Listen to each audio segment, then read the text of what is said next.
이번 신년 특세의 특징은 설교가 짧다는 것입니다. 목숨 걸고 짧게 하고 있습니다. 뭐 말인가 모르는 사람 모르고 아는 사람만 하는데 나는 설교 짧게 하기가 엄청 어려운 사람입니다. 하여튼 무조건 설교는 이번 특세는 30분 5시 반 전에 끝납니다.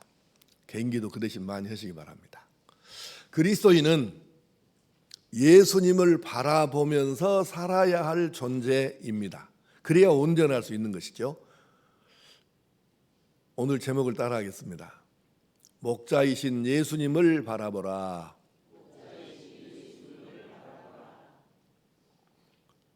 양은 목자 없이는 살 수 없는 동물입니다. 구약 성경에는 양 이야기가 성경마다 구약 39권 가운데 양 이야기 없는 성경이 없죠. 아주 양 얘기를 꽉 찼다고 말을 할 수 있을 정도로 양 얘기가 많습니다. 신약 성경은 없느냐? 아니요. 구약만큼 못하지만 신약 성경도 양 얘기가 많이 나와요. 근데 왜 그럴까? 양의 모든 습성이 인간하고 너무 비슷하다는 거예요.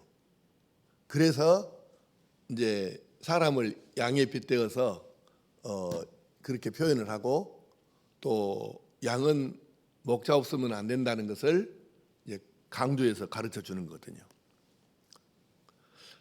하여간 이 양은 희한한 동물입니다.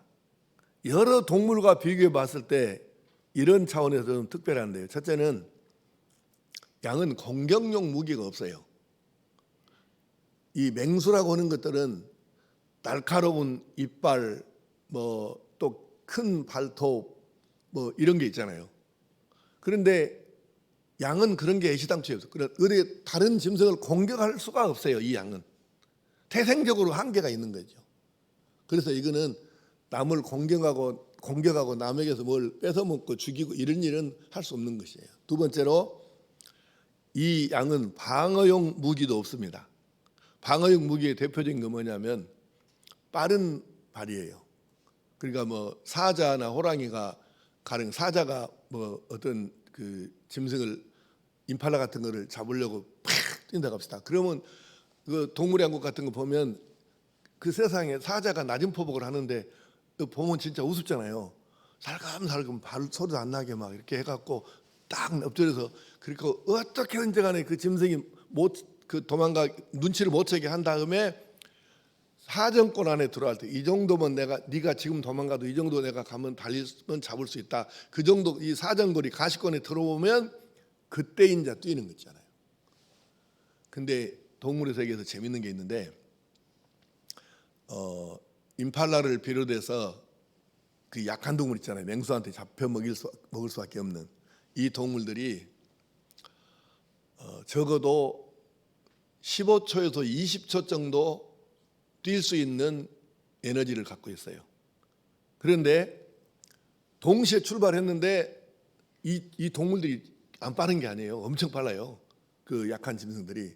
그러니까 이 동물들은 사자가 달려와도 15초에서 20초만 안 잡히고 도망가면 거의 도망 성공이에요. 이유가 뭐냐면 사자나 맹수들의 심장은 15초 이상 전력 질주를 하게 되면 에너지를 완벽하게 쏟고 달려가면은 심장에 무리가 와가지고 잘못하면 심장 파열도 생길 수 있고 이런 문제가 있는 거예요.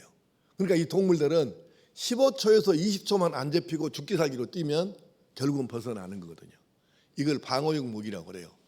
발이 빨라야 됩니다. 그 다음에 새 같으면 날개가 있겠죠. 근데 도대체 그 다음에 숨는 재주라도 있어야 되는데 이 양은 숨는 재주도 없어요. 그러니까 맹수 밥이 딱 떼기 쉬운 거죠. 그래서 방어용 무기도 없다.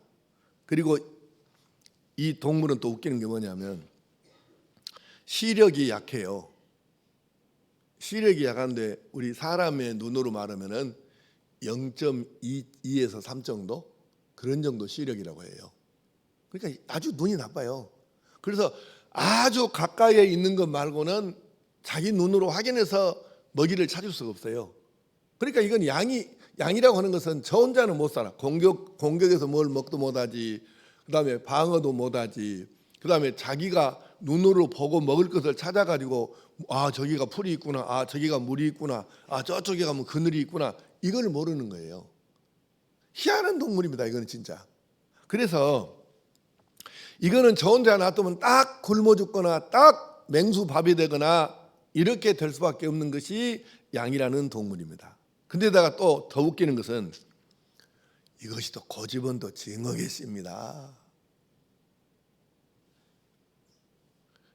이렇게 말을 해도 여러분이 아무 반응이 없는 사람은 뭔 말인가를 전혀 모르고 듣는 거예요. 지금 내 얘기구나 이렇게 들어야 되는데 표정이 전혀 내 얘기는 아니구나 이렇게.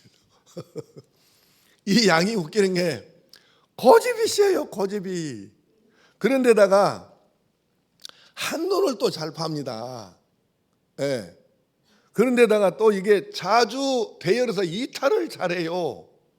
그러니까 이 동물은 목자가 없으면 태생적으로 살아가기가 어려운 동물입니다. 그래서 이 양에게는 목자가 필수적으로 있을 수밖에 없고 있어야만 생명이 유지될 수 있고 배부르게 먹을 수 있고 그늘에서 쉴 수 있는 이런 동물이 되는 거죠. 그러니까 목자가 없으면 아무것도 못하는 동물이죠. 이런 동물이 세상에 또 있느냐고요. 그래서 특이한 동물이라고 하는 것입니다. 구약은 방금 말씀드린 대로 온통 양 이야기인데 왜 그럴까? 인간과 너무 비슷하다는 것입니다. 이해가 안 되시면 사사기를 여러분이 생각하시면 돼요. 사사기 보시면 패턴이 똑같잖아요. 살 많으면 옆으로 세고 옆에 있는 다른 이방 민족의 우상 찾아다니면서 섬기고, 아니 지금 나라에서나 살지 왜 옆에 있는 나라 끝까지 찾아가 가지고 그것을 우상을 갖다가 우상을 숭배하냐고요. 그래서 하나님께서 혼을 내시면 이방의 민족들이 쳐들어와 갖고 이스라엘 민족을 완전히 덮쳐서 막 먹을 거 다 빼앗아 가고 이렇게 해코지를 하는데, 그래서 못 살았으면 압제를 당해 갖고 못 살았으면 또 이제 하나님 앞에 나와서 회개하고 주여 우리가 잘못했습니다 용서해 주세요 이러면 이제 또 하나님께서 사사를 보내주셔 가지고 또 그걸 구원하게 하시고, 이 이야기 반복이에요. 사사기는 반복입니다. 그러면 대개 이제 교회를 처음 나온 분들이 성경을 읽으면서 그래요. 이건 거의 공통적이에요. 와, 이것들은 사람도 아니네. 한두 번도 아니고 이게 뭐지 그래요? 살만 하면 항상 옆으로 가고 살만 하면 우상 숭배하고 살만 하면 하나님 떠나고 이래 하니까 그래서 사람들이 이해가 안 되는 거예요. 웃긴 놈들이네. 근데 그때만 그렇게 할 때만 해도 뭐냐면 그 이야기가 자기 이야기라는 걸 모르는 거죠. 그리고 결국은 사사기 이야기를 읽어보면 바로 결국은 인간도 좋은 목자, 선한 목자, 착한 목자가 있어야 양처럼 문제없이 살 수가 있는 존재구나. 이것을 드디어 이제 깨닫게 되는 것이죠. 그런데 양이 이렇게 목자 없으면 안 되는 동물인데 목자를 바라보지 않고 엉뚱한 것을 바라보고 간다. 그러면 그게 어떻게 되겠어요? 양이 목자를 따르지 않고 엉뚱한 데로 가면 그게 어떻게 되겠어요? 영락없이 일이나 늑대, 맹수, 밥이 되는 것이죠. 그래서 양 같은 우리는 목자이신 예수님만 바라보고 시선을 예수님께로 하나님께로 고정시키고 살아야 하는 존재인 줄로 믿습니다. 무엇을 하든지 시선은 예수님께 고정시켜야 합니다. 곽선희 목사님이란 유명한 목사님 계시잖아요. 그분이 우리한테 설교학을 가르칠 때 이렇게 얘기하시더라고요. 목사가 이 강단 앞에 서가지고 설교를 할 때 시선은 골고루 이렇게 다 봐야 되는데 고개를 돌리고 몸을 돌린다 해서 입이 마이크에서 멀어지면 안 된다. 항상 목사의 입은 설교할 때는 방향을 어디를 보든 몸짓을 어떻게 하든 입은 마이크하고 딱 이 적정 거리를 유지해야 된다. 그걸 강조를 많이 하시더라고요. 그때는 그렇게 뭐 그게 중요한 것인지 몰랐는데 목회를 하면서 보니까 그게 꽤 중요하더라고요. 근데 우리가 양으로 예를 들어봅시다. 풀 한 번 한 입 뜯어 먹었으면 풀을 뜯을 때는 어쩌겠어요? 풀을 봐야지. 풀을 한 입 뜯었으면 다시 목자를 봐야 됩니다. 물가로 데리고 가서 목자가 양들을 물을 먹이면 물을 당연히 마셔야죠. 그래서 물을 한 모금 마셨으면 다시 목자를 봐서 저 목자가 뭔 신호를 주나 안 주나, 풀 한 입 뜯어 먹었으면 목자가 뭔 신호를 주나 안 주나, 옮기자고 하는가 도망가자고 하는가, 하여튼 뭔 신호를 안 주는가, 이것을 풀 한 입 뜯어 먹었으면 목자를 봐야 되고, 물을 한 모금 했으면 다시 봐야 되고. 그러니까 이 양의 시선은 언제든지 목자만 바라보고 있어야 그게 행복의 비결인 것처럼, 우리가 무엇을 하든지 예수님만 바라보고 예수님만 따르고 순종하면 그 다음의 일은 예수님이 책임져 주시는 것이지. 다시 한번 여러분에게 묻겠습니다. 내 인생 내가 책임집니다.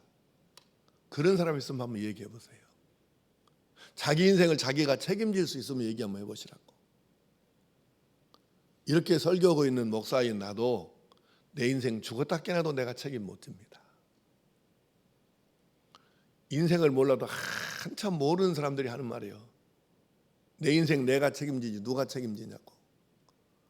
그러면 그 사람이 자기 죄 없이도 해보고, 그리고 천국도 한번 가보고 해봐요.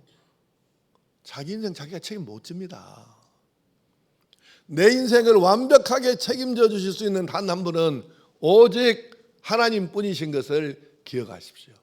그래서 우리 인생은 세상에서 무슨 일을 하든지 간에 우리의 시선은 예수님께 고정시켜서 진짜 참 목자이신 선한 목자이신 예수님께 고정시키고 예수님만 바라보고 예수님이 신호 주신 것 놓치지 않고 이거를 받아들이면서 그렇게 주님만 따라가야 내 인생을 예수님께서 완벽하게 책임을 져주시는 줄로 믿습니다. 이렇게 예수님을 따라가야 우리 인생이 안전합니다. 그래야 영적으로 배가 부릅니다. 그래야 우리의 삶이 행복해집니다. 그래서 우리는 평생토록 하늘나라 가는 순간까지 예수님만 바라보고 목자이신 예수님만 바라보고 살아야 하는 존재인 줄로 믿습니다. 따라하겠습니다. 예수님만 바라봅시다.